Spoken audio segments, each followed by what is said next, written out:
So, the Angels of Zariman update brought us the new streamlined operator combat. It is now a necessity, whether you're fighting the new Void Angels, the Thrax units, or closing down those Void Cascades. You're spending way more time in operator mode than you were previously, unless you were an avid Eidolon hunter, which quickly shone a light on just how squishy our operators were.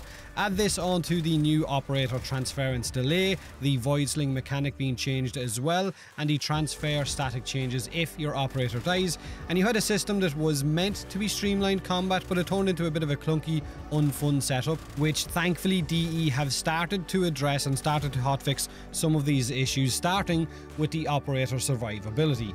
As of last night's hotfix, operators in Warframe have finally been given more health, more armor, and now they've been given shields, complete with shield gating, which is a big change. On top of this, they've added 200% armor to the Enduring Tides Focus Waybound to further buff up your tankiness, and have also buffed certain Tenno arcanes like Mage's Vigor, which now gives you plus 600 health on transfer to your operator, and Mage's Husk, which now gives you plus 200 armor as well. So right now, operator combat feels a little bit better because we are no longer made of glass. However, I guess I'd be lying if I was to say that there wasn't still some issues with it. They could do with some more tweaks or fine-tuning to certain aspects of the Tenno operator combat, like the transference delay, like the Void Sling speed, and the transference static being a little bit too jarring from what we had previously. But operator survivability, I guess, should help that transference static one just that little bit more, because you might not be dying as much. Now, the new Void Sling mechanic I've been asked about a lot on my streams, and in general I still think it feels way too slow compared to what we had previously with the Void Dash, even with a full distance sling. And I get it, it's new, it's different. The change to this reminds me of the coptering changes from years ago. It took a lot of getting used to. Void Dash was spammable and the transference was instant. This allowed you to pop in and out of your Tenno when you needed to, if you needed a quick heal, or to get away from danger in an instant as well. Now it is an aim where you want to go type of movement instead of a dash left, right, back if you needed to.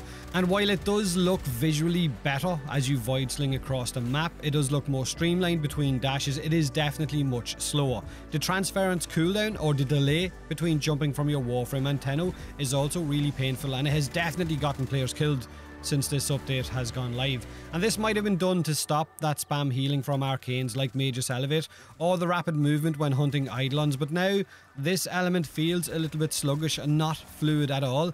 And the spamming of it for heals or back and forth in Eidolon hunts maybe was crazy, but some kind of middle ground would have been nice as well. Maybe slightly less of a delay and slightly faster movement when slinging would help out in a huge way with the players that are used to using Void Dash, especially for the Eidolon hunts. Which brings us to the transference static changes. Dying while in your Tenno form has changed.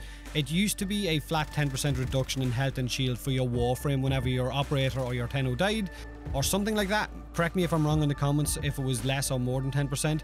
Now it is on your first operator death, your Warframe will have 20% less health. On your second death, your Warframe will have 50% less health.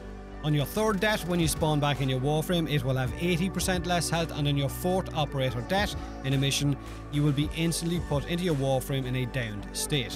Which, previous to the changes last night where operators became much more tanky, which felt just way too punishing. Now, operator combat, like I said, is really necessary with this update, so making them tankier is a huge welcome, especially when dealing with the new enemy types, the Angels, the Thrax units and so on. Not that they die pretty damn quickly anyway, but a few more tweaks to the Void Sling and possibly to the delay as well could make it absolutely perfect. But let me know in the comment section below what you think of Void Sling, what you think of that delay, what you think of the transference static, and of course what you think of the hotfix last night making our operators much more tanky. Have a great day, and as always, thanks for watching.